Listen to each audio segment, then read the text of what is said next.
अगर किसी को अपना बिजनेस सेट करना है तो उसको ऑनलाइन प्लेटफॉर्म चूज करना चाहिए या फिर ऑफलाइन प्लेटफॉर्म चूज करना चाहिए। जो ऑनलाइन एंड ऑफलाइन दोनों प्लेटफॉर्म है वो अपनी अपनी जगह पे सही है। जहाँ पे आज ई कॉमर्स या ऑनलाइन के थ्रू आप पूरे इंडिया में या आउट ऑफ इंडिया भी आप अपनी प्रोडक्ट को प्रेजेंट कर सकते हो, बेच सकते हो। तो ये ई कॉमर्स इंडस्ट्री है तो उसका फ्यूचर स्कोप क्या है सर? आज अगर बात करें 2019 कोविड के बाद जो इस इंडस्ट्री का ग्रोथ हुआ है खास करके इंडिया के अंदर, तो लास्ट 5 इयर्स का अगर मैं रिकॉर्ड निकालो तो उसका जो एवरेज ग्रोथ है एवरी ईयर, जिसको हम CAGR बोलते हैं, कंपाउंडिंग एनुअल ग्रोथ रेट, वो 33 से 35% तक प्लस हुआ है। मेरे फादर बोलते थे और ये मैंने पर्सनली अपने लाइफ में अनुभव किया है। आप किसी चीज़ में एक्सपर्ट नहीं है तो उस फील्ड के 5 अच्छे दोस्त बना लो, अच्छा वो आपको एक्सपर्ट बना देंगे। बहुत सारे शार्क टैंक से इंस्पायर होकर बिजनेस स्टार्ट कर लेते हैं। बट द थिंग इज, आपको ये देखना है कि जो प्रोडक्ट पे आपको काम करना है वो प्रोडक्ट या वो ब्रांड की स्टोरी क्या है। अगर आपके ब्रांड के पास कोई स्टोरी नहीं है तो आपका बिजनेस बहुत कॉमन है। आखिर अल्फा स्टाइल है क्या सर? जहाँ पे अगर कोई बंदा एंटर हो रहा है ना, तो उनको वन स्टॉप सॉल्यूशन मिल रहा है। को ब्रांड बनने के लिए either they can sell aspiration or else they can sell a solution. BMW is selling aspiration, dream बेच रहा है। Yes. ठीक है, लग्जरी बेच रहा है। Yes, yes. It's a dream.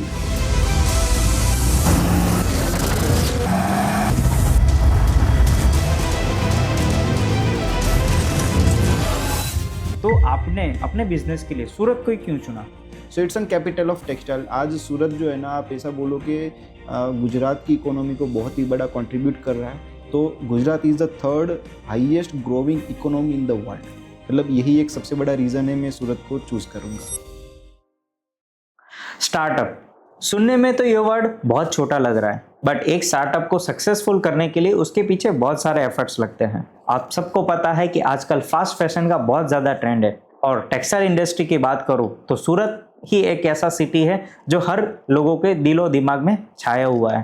Textile industry India की GDP में बहुत अच्छा सा कंट्रीब्यूट कर रही है। आज हमारे साथ ऐसी शख्सियत है जो पिछले 15 साल से गारमेंटिंग मैन्युफैक्चरिंग के साथ जुड़े हुए हैं, और ये 15 साल में उनका क्या अनुभव रहा, तो वो सारी चीज़ों की आज हम डिटेल में डिस्कशन करेंगे। तो आज हमारे साथ हैं mister Jatin Patel, founder and director of Alpha Style. Welcome to the podcast Jatin sir. Thank you sir. पहला क्वेश्चन मेरा ऐसा है कि आज के बदलते समय में अगर किसी को अपना बिजनेस सेट करना है तो उसको ऑनलाइन प्लेटफॉर्म चूज करना चाहिए या फिर ऑफलाइन प्लेटफॉर्म चूज करना चाहिए? देखो गौरव भाई, ये जो ऑनलाइन एंड ऑफलाइन दोनों प्लेटफॉर्म है वो अपनी अपनी जगह पे सही है। हर इंडस्ट्री के प्रोज एंड कॉन्स होते हैं, हर इंडस्ट्री के प्लस एंड माइनस पॉइंट होते हैं। ऑफलाइन के भी कुछ प्लस पॉइंट है और ऑनलाइन के भी कुछ प्लस पॉइंट है। ऑपोजिट दोनों के माइनस पॉइंट भी है। बट अगर बात करें इंडस्ट्री के चेंज के हिसाब से, जैसे हर इंडस्ट्री में एक ऐसा मोड आता है कि जहाँ से उस इंडस्ट्री का परिवर्तन होता है। बिल्कुल। आज अगर बात करें हमारे फील्ड, जैसे कि गारमेंट की बात करें, तो उसके अंदर एक बहुत ही बड़ा बदलाव आया है कि आज ऑनलाइन के थ्रू आप अपनी प्रोडक्ट को सेल करने की बाउंड्रीज को बढ़ा सकते हो। देयर इज़ नो लिमिट कि भाई कुछ किलोमीटर से ही आप बेच सकते थे पहले के, जब ऑनलाइन नहीं था तो 2 किलोमीटर 5 किलोमीटर की रेडियस से कस्टमर आपके स्टोर पे आते थे। जहाँ पे आज ई कॉमर्स या ऑनलाइन के थ्रू आप पूरे इंडिया में या आउट ऑफ इंडिया भी आप अपनी प्रोडक्ट को प्रेजेंट कर सकते हो, बेच सकते हो। Yes yes. सो ये नया फ्यूचर है ऑनलाइन।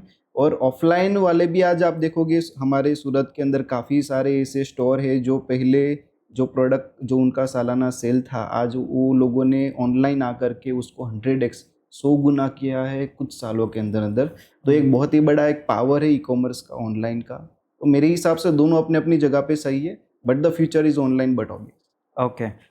तो जैसे कि बात कर रहे हैं तो ऑफलाइन भी अपनी जगह पे सेट है और ऑनलाइन बिजनेस भी अपनी जगह पे सेट है। और देखा जाए तो पिछले कुछ टाइम से इंडिया की जो प्रोडक्ट्स है या फिर इंडिया में जो भी चीज़ें मैन्युफैक्चर होती है उसकी ग्लोबली डिमांड भी बहुत बढ़ रही है just because of online business, right? Yes sir. दूसरा क्वेश्चन सर मेरा ऐसा है कि इंडिया में जैसे कि सबको पता है कि कोरोना जैसा बहुत पेंडेमिक आ गया था, और बहुत सारे बिजनेस ऐसे भी थे जो वो टाइम पे फेल हो गए थे, बंद हो गए थे, या फिर बहुत सारे बिजनेस ऐसे भी थे जिसको बहुत फाइनेंशियली लॉस हुआ था। तो और देखा जाए तो ऑनलाइन जो ई कॉमर्स बिजनेस की जो पर्टिकुलर बात कर रहे हैं, तो मैं जहाँ तक मुझे पता है तो वो कोरोना पेंडेमिक के बाद बहुत ज़्यादा तेजी से ग्रो कर रहा है, राइट? और आज के टाइम पे भी वो ग्रो कर रहा है। तो ये ई कॉमर्स इंडस्ट्री है तो उसका फ्यूचर स्कोप या फिर उसकी भविष्य डिमांड क्या है सर? देखो ई कॉमर्स के लिए एक जो पेंडेमिक जो था वो एक बहुत ही बड़ा, आप बोल सकते हो ऐसा मोमेंट क्रिएट किया कि यस। वहाँ पे उसको स्पीड मिला। आज अगर बात करें 2019 कोविड के बाद जो इस इंडस्ट्री का ग्रोथ हुआ है खास करके इंडिया के अंदर, तो लास्ट 5 इयर्स का अगर मैं रिकॉर्ड निकालो तो उसका जो एवरेज ग्रोथ है एवरी ईयर, जिसको हम CAGR बोलते हैं, compounding annual growth rate, okay. वो 33 से 35% तक प्लस हुआ है। ओ। मतलब 33 से 35% का मतलब ये है गौरव भाई, कोई भी इंडस्ट्री जिसमें आप एंटर हो रहे हो और उसका CAGR परसेंटेज 15 से प्लस, 15 से प्लस, तो बहुत ही हाईली पॉसिबिलिटी वाला फील्ड बोला जाता है, जहाँ पे ई कॉमर्स का परसेंटेज 33 से लेके 35 CAGR, मतलब बहुत ही आउटस्टैंडिंग परफॉर्मेंस रहा इस प्लेटफॉर्म में। तो बहुत ही ब्राइट फ्यूचर ई कॉमर्स का। अगर सिंपल में प्रैक्टिकली बात करूँ, चलो इसका फ्यूचर के बारे में, जैसे गौरव भाई आपके जो फादर थे, उसके फादर की बात करें तो उसको हम बोलेंगे उस समय पे कि भाई आप जो रेलवे स्टेशन में टिकट लेने जाते हो, वो यस। चीज़ आपको जाना नहीं पड़ेगा, घर पे बैठ के हो जाएगा। तो हाँ। उस समय पे अगर बोला होता तो वो मानते। नहीं मानते। और आज देखो आप करते हो कभी हाँ। स्टेशन जाके, या नहीं, नहीं, घर पे बैठ के करते हो? नहीं। अभी उसके आगे की जनरेशन की बात करते हैं, आपके फादर की जनरेशन की बात करते हैं कि भाई उस टाइम पे अगर हम उनको ऐसा बोलते कि भाई आपको घर पे बैठ के कोई प्रोडक्ट मिल जाएगा, आपको कहीं लेने जाने की, स्टोर पे जाने के टाइम स्पेंड करने की ज़रूरत नहीं है, तो वो मानते? शायद नहीं मानते। हमारे जनरेशन की रिसेंटली बात करें, आज से 10 साल पहले की बात करता हूँ, कोई आपके ही सिटी का बहुत फेमस रेस्टोरेंट है, आपके घर से बहुत दूर है, आपको वहाँ पे जाके मतलब खाना आपको है बट वहाँ पे जाना नहीं है, घर पे यस। बैठ के खाना है, और मैं बोलता कि वो चीज़ आपको घर पे बैठे मिलता, कि वो रेस्टोरेंट का होम डिलीवरी नहीं है फिर भी, तो आप मानते? नहीं। शायद नहीं। बट वो चीज़ आज प्रैक्टिकल है। यस, बिल्कुल। तो वो सेम चीज़ है कि आज जो इंडिया जो है ना, हर कंट्री जो डेवलप कंट्री है, इंडिया उनको 5 से 10 साल और कुछ कंट्री को 20-25 साल बैक साइड से फॉलो करता है। आज डेवलप कंट्री में देखो, हर एक जगह पे लोग जो है मैक्सिमम ई कॉमर्स से बाय कर रहे हैं, ऑनलाइन से बिल्कुल, बाय कर रहे हैं, बिल्कुल। स्टोर पे जाके नहीं बाय कर रहे हैं। तो वो फ्यूचर इंडिया का। ओके। आजकल मैं देख रहा हूँ ना, तो ये छोटे बच्चे भी हैं, उसको भी ई-कॉमर्स का पता है कि मम्मी पापा ये देखो, ये मैंने अच्छी चीज़ देखी है इंस्टाग्राम पे या फिर कोई भी ऑनलाइन प्लेटफ़ॉर्म पे, तो मुझे चाहिए। तो राइट। बच्चे भी बहुत अवेयर है ये ऑनलाइन शॉपिंग या फिर ई-कॉमर्स का प्लेटफ़ॉर्म को लेके। पर इसमें आपने बच्चे वाली बात बोली, इसमें मैं ऐड करता हूँ कि भाई आज आप अभी की ये बात की जो जनरेशन है, जैसे आपके मेरे बच्चे जो भी है, आप देखो कि वो जब आएंगे, पहले ई कॉमर्स मतलब कि आपका जो भी बिजनेस हो रहा है through out of the mobile हो रहा है, फोन से ही आपका बिजनेस हो रहा है। बिल्कुल। तो हमारे पास जब फोन आए, शायद हम कॉलेज में थे तब आए, यस। बट अभी के बच्चों के पास फोन शायद हाँ, स्कूल कॉलेज स्कूल में से है तो पहले तब भी आ उसके रहे हैं। पास है। हाँ, ठीक है, मतलब बिल्कुल। आप समझो कि ये जो है ना, कंज्यूमर बेस्ड रिसोर्स जो बोलते हैं ना, हर हर फील्ड के कंज्यूमर तक पहुंचने के जो रिसोर्सेस होते हैं, यस, वो अभी बढ़ने वाले हैं। यस। तो बट ऑब्वियस वहाँ पे स्कोप तो बढ़ेगा। सही बात है सर आपकी। आज के टाइम पे सर ऐसा हो रहा है कि अगर किसी भी पर्सन को अपनी ब्रांड तो बनानी है, राइट? पर क्योंकि देखो, अभी देखा जाए ना, तो कि अभी इंडिया को एज़ अ स्टार्टअप कंट्री भी बोला जाता है कि इंडिया में हर दिन कुछ ना कुछ नए-नए स्टार्टअप भी आ रहे हैं और बहुत सारे प्लेटफ़ॉर्म ऐसे भी हैं जो ये स्टार्टअप एंटरप्रेन्योर्स को भी प्रमोट कर रहे हैं, फंडिंग राइट। कर रहे हैं, बहुत सी सारी चीज़ें। अगर कोई बंदे को अपना स्टार्टअप चालू करना है ई-कॉमर्स के सेगमेंट में, बट उसके पास टेक्सटाइल या फिर ई-कॉमर्स फील्ड का कोई ऑनलाइन का कोई नॉलेज ही नहीं है, तो वो बंदा कैसे कर सकता है सर?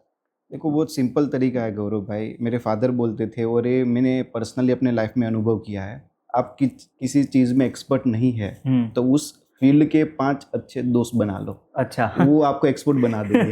सेम चीज़ आपको बिजनेस में करना है। जो अच्छा। फील्ड का आपको नॉलेज नहीं है, उस फील्ड के एक्सपर्ट को अपने साथ ले लो। ओके। जैसे कि आप एक्सपर्ट जो इस रिसोर्सेज की ज़रूरत है बिजनेस करने के लिए, जैसे कोई वेबसाइट डेवलपमेंट एजेंसी है, कोई मैन्युफैक्चरर जो आपकी प्रोडक्ट के विज़न के हिसाब से प्रोडक्ट बना के दे, या जो जो रिसोर्सेज, शिपिंग एजेंसीज जो जो रिक्वायर है, इन सभी वो सभी फील्ड के एक्सपर्ट एजेंसीज या मैन्युफैक्चरर्स के साथ रहो।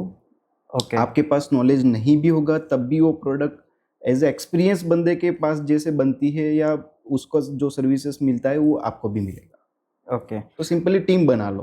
ओके। टीम लोगो मतलब देखो, पुरानी कहावत थी ना, हमारे दादा परदादा लोग बोलते थे कि जैसी संगत वैसी रंगत। राइट। ये राइट? तो राइट। अभी के टाइम में ये कहावत कहीं न कहीं पे सच हो रही है, वैसा कुछ लग रहा है, डेफिनेटली। राइट? अभी कोई पर्सन को अगर अपना प्रोडक्ट या फिर मार्केट में लॉन्च करना है, तो उसको ऑफ़लाइन का तो एक अच्छा-सा सेगमेंट है ही कि वो ऑफ़लाइन पे तो कर ही सकता है। बट अगर उसको ऑनलाइन जाना है, तो उसके लिए क्या पॉसिबिलिटी है? मतलब लोगों को ऑनलाइन पर शिफ्ट हो जाने तक उसको वेट करना चाहिए या फिर अभी राइट टाइम है अपनी प्रोडक्ट को ऑनलाइन प्लेटफ़ॉर्म पे लिस्ट करके लोगों तक पहुँचाने का? बहुत ही स्मार्ट सवाल है आपका गौरव भाई। और इसका जो आंसर है ना, मैं आपको थोड़ा एक टेक्निकली देता हूँ। हर बिजनेस का जो है ना, एक सनराइज टू सनसेट मोमेंट आता है। बिल्कुल। मतलब एक ऐसा मोमेंट है सनराइज, एक है हुँ। मिडल पॉइंट, एक है सनसेट। यस। सनराइज मतलब ऐसा मोमेंट जिसमें बिजनेस में होने वाले हर पॉजिटिव फैक्टर आपके फेवर में है। जैसे बिल्कुल। कि हाई वॉल्यूम, हाई मार्जिन, हुँ।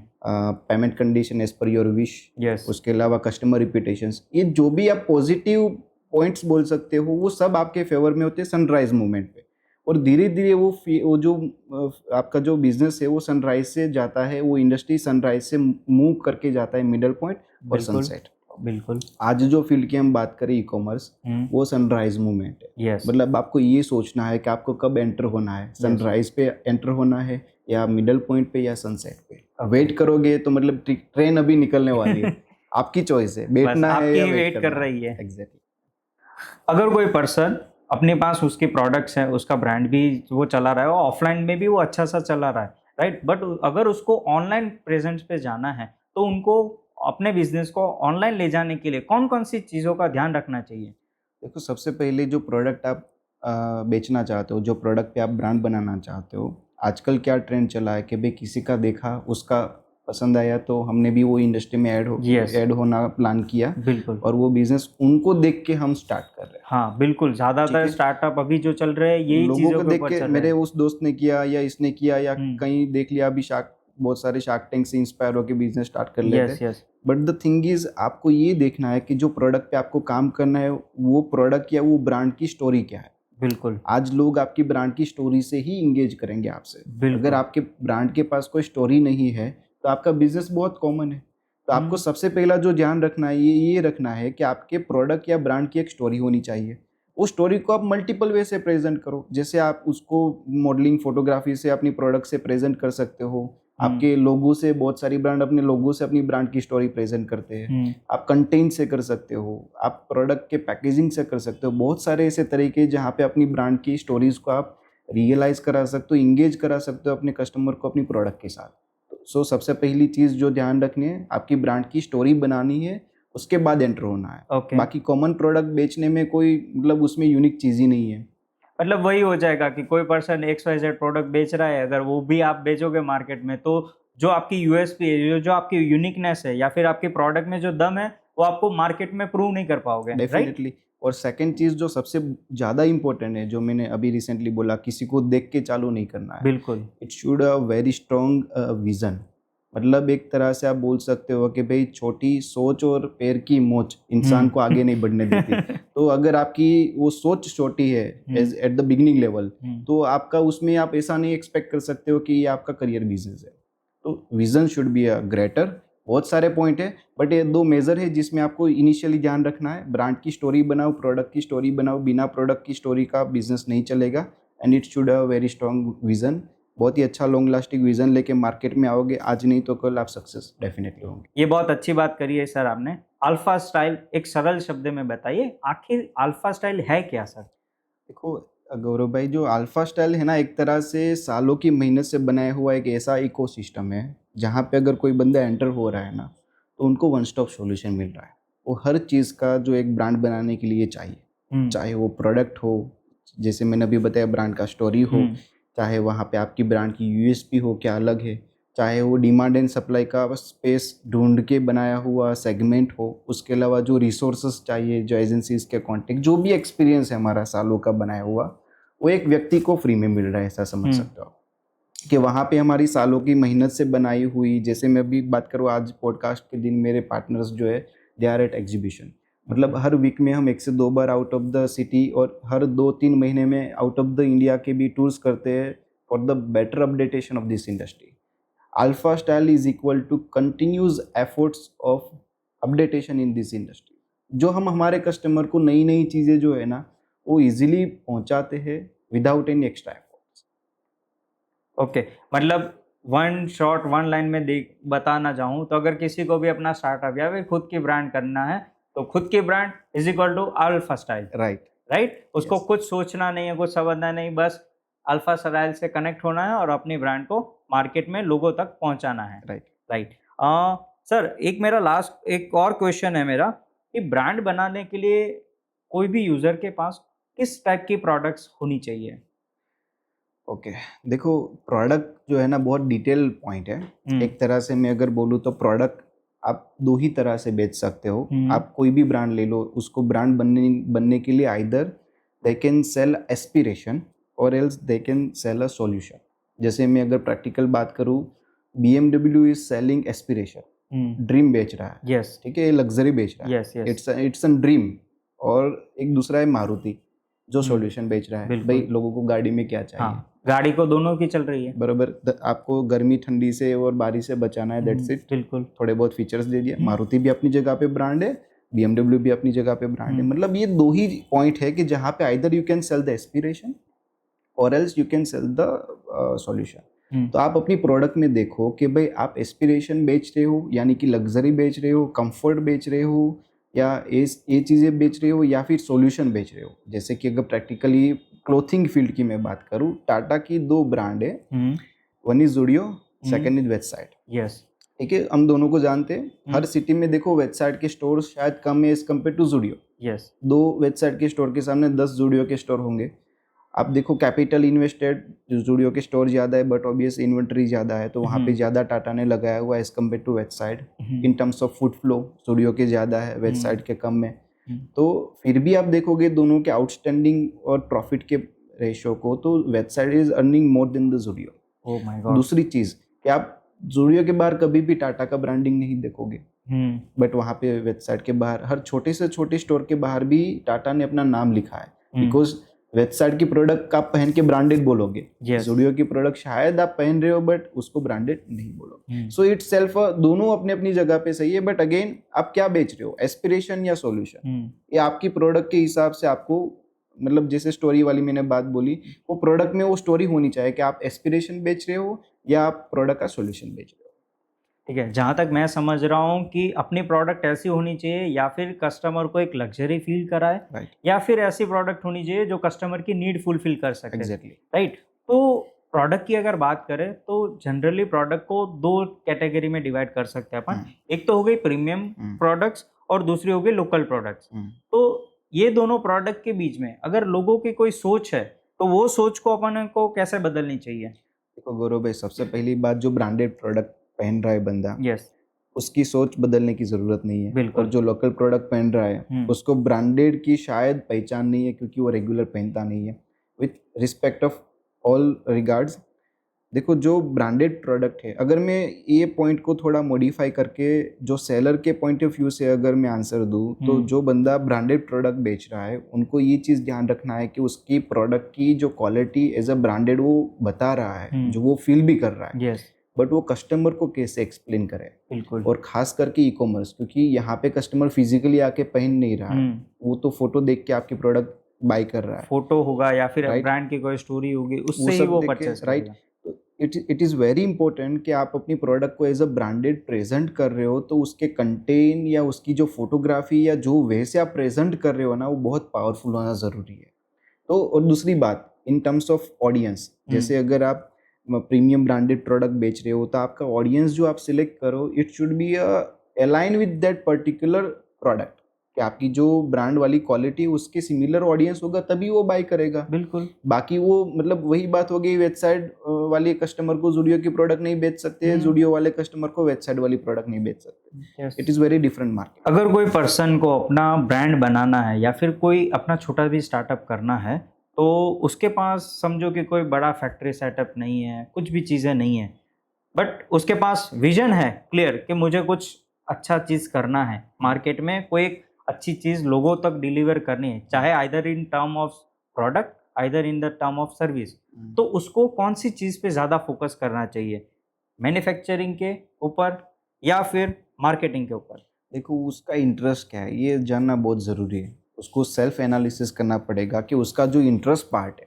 Yes. अगर उसका इंटरेस्ट पार्ट है कि मुझे ब्रांड बनाने में मतलब मज़ा आता है, मेरी प्रोडक्ट को प्रेजेंट करने के साथ साथ मेरा फेम बने, मेरा नाम बने, मेरा ब्रांड बने, तो उसको फोकस करना चाहिए मार्केटिंग सेगमेंट में ज़्यादा। और अगर उस बंदे को लग रहा है कि भाई मैं लेबर्स के साथ वर्क कर सकता हूँ, मैं सोर्सिंग कर सकता हूँ, मेरे पास मतलब डिज़ाइन करने की क्रिएटिविटी है, उसको मैं प्रैक्टिकली फ़ोटो में से या स्केच में से फिज़िकली पीस कन्वर्ट करने की एबिलिटी है, तो उनको मैन्युफैक्चरिंग करना चाहिए। बिल्कुल। बट दोनों साथ में नहीं होगा। ओके। मतलब ये बात ऐसी हो गई कि दोनों नाव पे पैर रख के आपको नदी के इस पार से उस पार वो जाना कर है, ही नहीं वो सकते। पॉसिबल नहीं है। यस, तो यस, एक चीज़ चूज़ करना चाहिए, उसकी खुद की पर्सनल स्किल क्या है, ये जानना ज़रूरी है। यस। अगर किसी को अपना ब्रांड बनाना है या फिर अपनी प्रोडक्ट मार्केट में लॉन्च करना है, तो उसके लिए उनको कितना इन्वेस्टमेंट की ज़रूरत है सर? ये जो सवाल है ना गौरव भाई, इसका आंसर बहुत ही अजीब है, क्योंकि देखो इन्वेस्टमेंट हर बिजनेस के अंदर जो है ना, इसकी लिमिट नहीं है। आई बिल्कुल। मैं ऐसा अगर बोलूँ इसको वन शॉट, तो 5 लाख से लेके 5 करोड़ तक, based on your budget towards your vision. Okay. आपका जैसे अगर एग्जांपल में बोलूँ कि भाई कोई 100 करोड़ का बिजनेस रन कर रहा है, उसका बेटा ब्रांड चालू कर रहा है, तो वो 5 लाख से नहीं करेगा। हुँ। उसका विजन है भाई ब्रांड को लेकर के, हो सकता बिल्कुल। है वो 5 करोड़ लगाए।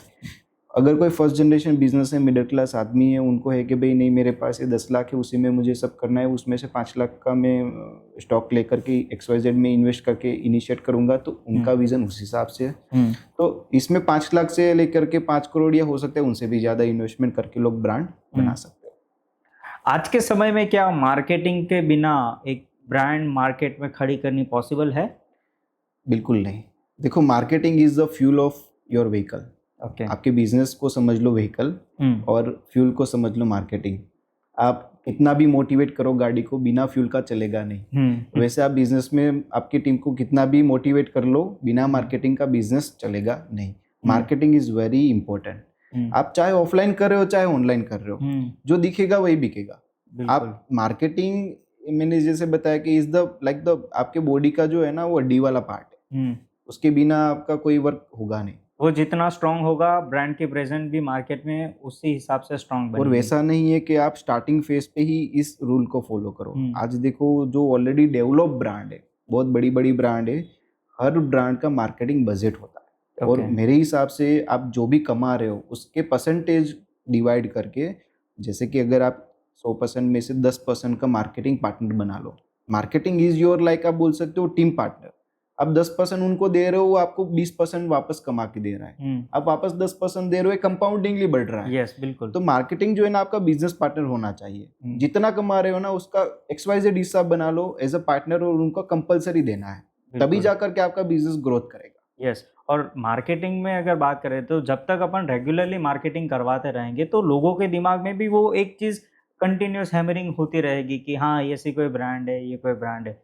तो मार्केटिंग इज़ अ की ऑफ। हर फील्ड में ले लो, जैसे अमूल, कौन नहीं जानता है। हाँ, फिर बिल्कुल। भी एड्स आ रही है। हाँ। हर फील्ड ले लो आप, जो जो फील्ड में है। इवन आज गारमेंट फील्ड में भी बहुत बड़ी बड़ी ब्रांड है, जो जिसको हर आदमी जानता है इंडिया भर में, तब भी मार्केटिंग कर रहा है, because it's an continuous process. Yes.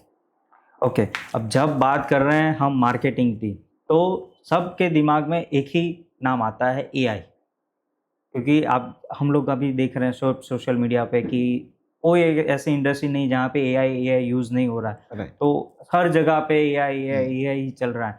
बहुत सारे लोग ऐसे भी हैं जो एआई को लेके टेंशन भी है। तो क्या एआई का ई-कॉमर्स पे कोई रिलेशन, या फिर एआई से ई-कॉमर्स बिज़नेस को कोई खतरा हो, ऐसा कुछ? देखो, हर 10 साल में कोई ऐसा मोमेंट आता है, या कोई ऐसा आप बोल सकते हो अपडेटेशन आता है, जो बहुत सारी इंडस्ट्री को इफेक्ट करता है। बिल्कुल। आज एआई ने, आपने देखा है, आईटी बिजनेस को काफ़ी ज़्यादा हद तक इफेक्ट किया हुआ है। काफ़ी ज़्यादा उसको, मतलब मेन पावर के टर्म्स में देख लो, इन टर्म्स ऑफ मतलब वर्क के कंपैरिजन में देख लो, तो काफ़ी ज़्यादा ब्रेक डाउन हुआ है। तो एआई जो है ना, हमारे बिजनेस के लिए आप बोल सकते हो कि एक प्लस पॉइंट है, अमृत की तरह है।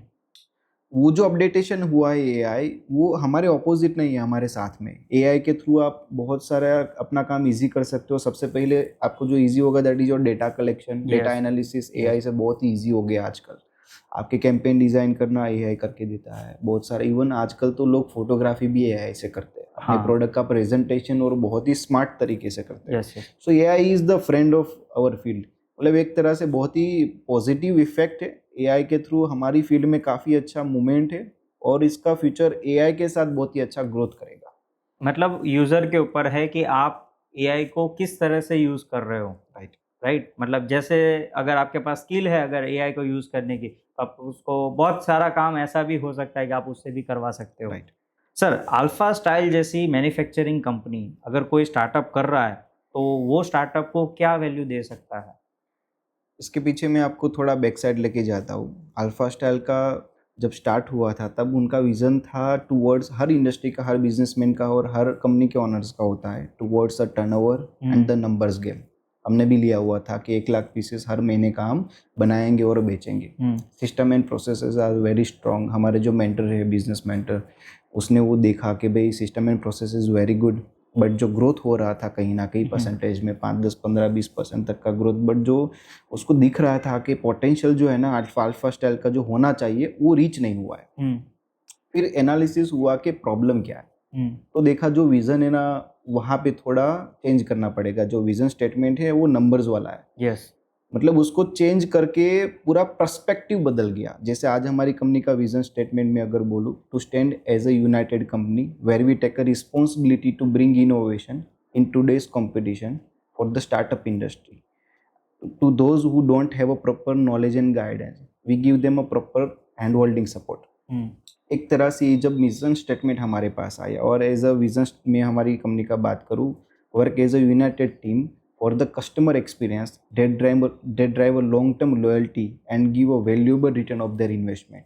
तो यहाँ पे दोनों सेंटेंस में आप देखेंगे ना तो हुँ, देने की बात ज़्यादा आई इन यस, टर्म्स ऑफ लेने की। यस, जब से ये सेंटेंसेस ऐड हुए हमारे बिजनेस में, हर साल हमारी कंपनी का ग्रोथ जो है ना मल्टीप्लिकेशन में चालू हो गया परसेंटेज से हट के। तो हुँ, ये क्या हो गया, सिंपली हमने देखा कि भाई जो बंदा स्टार्टअप कर रहा है सबसे पहले और सबसे बड़ा प्रॉब्लम उनके लिए क्या है, that is a knowledge towards a product. Hmm, उनको फैब्रिक नॉलेज नहीं है। तो हमारे हमारे हर कस्टमर को सबसे पहले हम फैब्रिक के कंस्ट्रक्शन से लेके सिलेक्शन तक उनको हेल्प करते हैं। सेकंड पार्ट कि भाई उनको डिज़ाइनिंग नहीं पता है क्योंकि उसके लिए फील्ड नहीं आया है, तो हमने इन हाउस डिज़ाइन टीम बिठाया। उनकी ब्रांड की प्रोडक्ट की यूएसपी हम बनाते हैं हुँ, कि भाई उसकी ब्रांड में क्या अलग होगा। शर्ट टी शर्ट हर कोई बेच रहा है, भाई हुँ, आपके शर्ट टी शर्ट लोग क्यों ले, हुँ, तो उसमें क्या अंदर हम डालेंगे तो लोग वो प्रोडक्ट को मार्केट की ब्रांड से अलग समझ के उनको ले। तो हुँ, वो हमारा सेकंड सपोर्ट हो गया। थर्ड सपोर्ट, भाई आप अपने डिज़ाइंस लेके आओ, कस्टमाइज करके देंगे, आपका खुद का लेबल हम लगा के देंगे, हुँ, हमारा कहीं पे भी नाम नहीं है। Hmm, so you are front of client, we are back end player. आपके प्रोडक्ट के मैन्युफैक्चरर आपके प्रोडक्शन पार्टनर हो गया आपके ब्रांड के। हुँ, तो ये थर्ड सपोर्ट हो गया। इसके अलावा अगर कोई एज अ बिगिनिंग लेवल पे कहीं अटक रहा है, जैसे कि उनकी एजेंसीज के कॉन्टेक्ट्स उनके पास प्रॉपर नहीं है, नॉलेजेबल स्किल है, तो हम वो भी प्रोवाइड करते हैं। एक तरह से जैसे आप अपना खुद का ब्रांड बना रहे हो, वो हम ऐसा सोच रहे हैं कि वो हमारा ब्रांड है, बिल्कुल, वो वैल्यू मिल रही है। मतलब एक तरह से आप बोल सकते हो, हमने अपने फैक्ट्री में एक बहुत बड़े शब्द में लिखा हुआ एक सुविचार है, मैं वो हुँ, प्रेजेंट करूँगा हुँ, कि भाई औरों को फूल दिए जिसने, हुँ, औरों को फूल दिए जिसने, उनके भी हाथ महकते हैं। हुँ, तो जिसने लोगों को जीताया ना वो ऑटोमेटिक जीतेगा। बिल्कुल। सर, आजकल डेवलपमेंट वाइज़ बात करें, तो पूरे इंडिया में बहुत सारे सिटी, बहुत सारे स्टेट ऐसे भी हैं जो बहुत अच्छे से डेवलप हो चुके हैं और कुछ-कुछ सिटी और स्टेट अभी भी डेवलप हो रहे हैं। तो आपने अपने बिज़नेस के लिए सूरत को ही क्यों चुना? देखो गौरव भाई, इसका मैं अगर आपको बोलूँ, मैंने नहीं, सिर्फ हमारे पहले जो अंग्रेजों आ गए हमारे हाँ, ऊपर 200 साल राज किया, हाँ, वो सब लोगों ने भी पहले सूरत को ही चूज़ किया हाँ, था। बिल्कुल। ये जो है ना सुवर्ण नगरी बोलते हैं सूरत, हाँ, मतलब टेक्सटाइल सिटी है। हाँ, एक तरह से आप इन terms of resources, her business जो है ना बिना रिसोर्सेज का अधूरा है। बिल्कुल। जो भी रिसोर्सेज चाहिए टेक्सटाइल बिजनेस को लेकर के, इन टर्म्स ऑफ लाइक लेबर्स ले लो, हुँ, पानी ले लो, हुँ, इसके अलावा जो कनेक्टिविटी ले लो, आप ट्रांसपोर्टेशन ले लो, ये सब चीज़ में सूरत बहुत ही आगे है। हुँ, तो एक तरह से सूरत को चूज़ करने का सबसे पहला रीज़न जो रहेगा दैट इज़ रिसोर्सेस, हुँ, कि जो इजीली अवेलेबल है इस फील्ड को ग्रो करने के लिए। बहुत ही मतलब ज़्यादा बोल सकते हो प्लस पॉइंट हो गया resources. Hmm, second point is कि यहाँ पे जो है ना आपको अपडेटेशन, क्योंकि एटमॉस्फेयर वैसा बना हुआ है हर तरफ कि हर हुँ, हर बंदा, आप सूरत में आओगे तो मतलब बिजनेस सोच रहा है, हुँ, हर बंदा सूरत में आओगे तो टेक्सटाइल फील्ड को लेकर के अपडेटेशन की बात कर रहा है। तो वो एटमॉस्फेयर बना हुआ है कि भाई हम इस फील्ड के अंदर क्या और नया कर सकते हैं, क्या बिल्कुल। और आगे सोच सकते हैं। So it's an capital of textile. आज सूरत जो है ना, आप ऐसा बोलो कि गुजरात की इकोनॉमी को बहुत ही बड़ा कंट्रीब्यूट कर रहा है।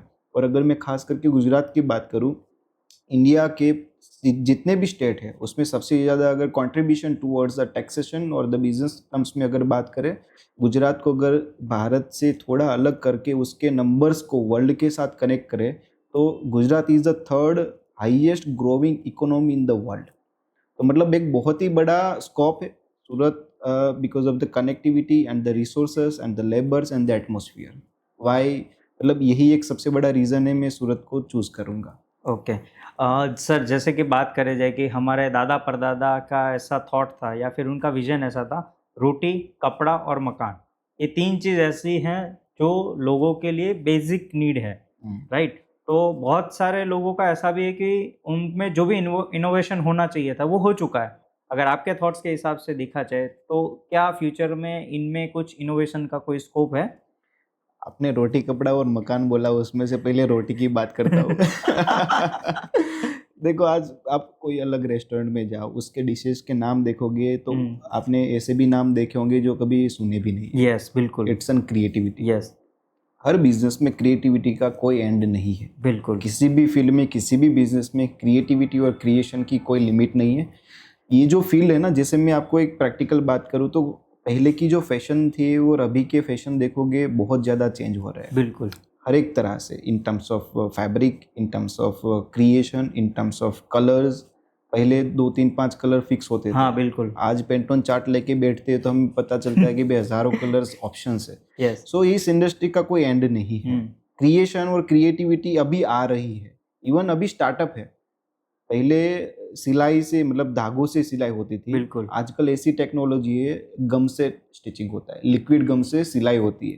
तो एक क्या है, अजूबा है कि यस। भाई लिक्विड गम से भी सिलाई हो सकती है विदाउट थ्रेड स्टिच। मतलब ये कुछ अलग है, ये तो सिर्फ स्टार्टिंग है। मतलब ये फील्ड का कोई स्कोप ही नहीं है, इतना ज़्यादा ग्रोथ होने के चांसेस है। बिल्कुल। अगर कोई पर्सन अपने जीवन का पहला बिजनेस चालू करना चाहता है जी, तो एज अ एंटरप्रेन्योर उनको क्या-क्या क्वालिटी होनी ज़रूरी है? देखो, सबसे पहली जो क्वालिटी एक इंसान में चाहिए as a businessman, that is patience. Yes. मतलब अगर आदमी के अंदर पेशेंस नहीं है तो वो, जैसे एग्जांपल, आपने वाइफ को प्रेग्नेंट कर लिया और बोल रहे हो 2 महीने में बच्चा चाहिए, कैसे मिलेगा? पॉसिबल ही नहीं। It will take 9 month. Yes. हर एंटरप्रेन्योर के अंदर जो पहली क्वालिटी चाहिए दैट इज पेशेंस। उसको आफ्टर गिविंग द इनपुट, वहाँ पे उसने एफर्ट्स लगाया विद द प्रॉपर प्लानिंग, तो वहाँ पे फिर उनको पेशेंस रखना ज़रूरी है, सबसे पहला मैंडेटरी।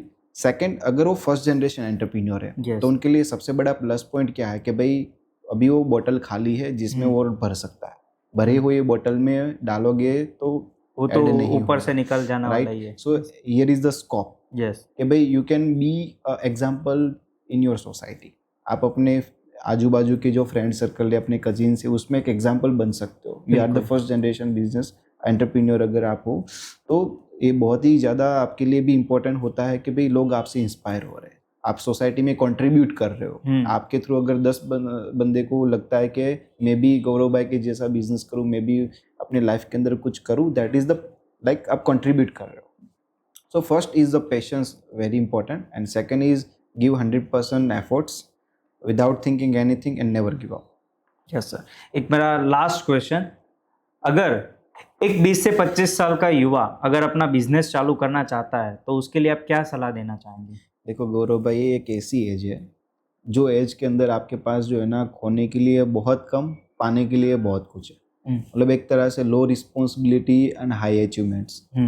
20 से 25 साल मतलब ऐसी एज है कि जहाँ पे आप कितने भी रिस्क लो, कैसे भी रिस्क लो, अगर जीरो भी हो जाओगे ना, लाइफ पड़ी है, वापस कम बैक कर सकते। बिल्कुल। तो ये एक ऐसी एज है, वहाँ पे जो है ना भर भर के रिस्क लो।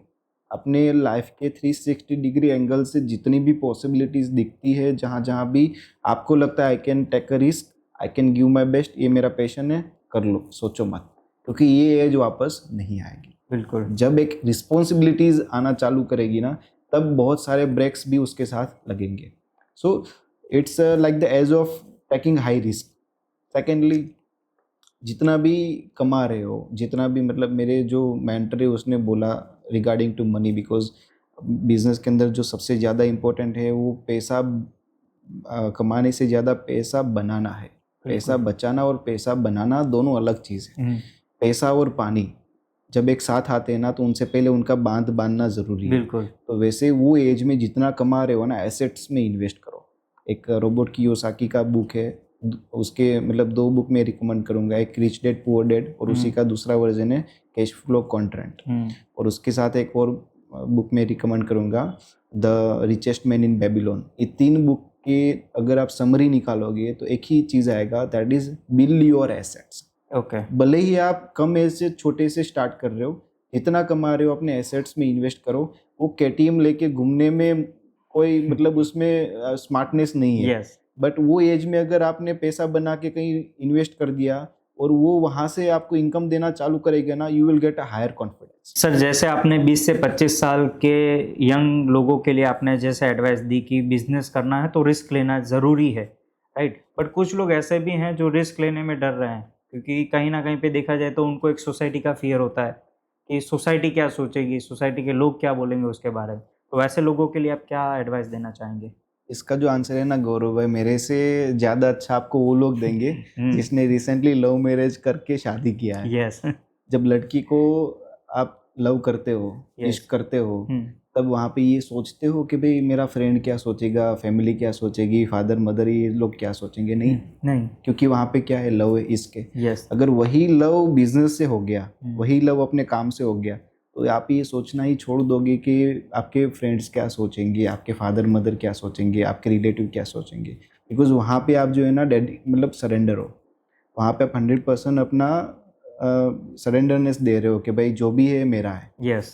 तो ये सोचना नहीं है, अपने आप को 100% दे करके खुल के लव करो अपने काम को, अपने बिजनेस को, you will get a better result. मतलब ऐसा ही है कि जे स्टार्टअप या फिर कोई भी बिज़नेस कर रहे हो, वो आपकी सेकंड वाइफ ही है, ऐसा भी कह डेफिनेटली, सकते हैं। डेफिनेटली। ओके। इवन वाइफ से ज़्यादा टाइम बहुत बार बिजनेस में देते हैं। हाँ, हाँ, वो तो सही है, राइट। सही है। Thank you sir, thank you for this conversation. और आपने बहुत सारी अच्छी इन्फॉर्मेशन शेयर करी है स्टार्टअप को लेके, ई-कॉमर्स बिज़नेस को लेके, या फिर कोई पर्सन ऐसा है जिसको अपना खुद का बिज़नेस भी स्टार्ट करना है, क्या रिस्क फैक्टर है, कौन-कौन सी टेक्नोलॉजी है, क्या नया आ रहा है, क्या अभी चल रहा है मार्केट में और आगे क्या होने वाला है। आई होप कि ये कन्वर्सेशन आपके लिए बहुत यूज़फुल रहे होंगे। अगर आपको ये कन्वर्सेशन रिलेटेड कुछ भी क्वेश्चन है, तो नीचे स्क्रीन पे नंबर दिए गए हैं, आप वहाँ पे कॉन्टैक्ट कर सकते हो।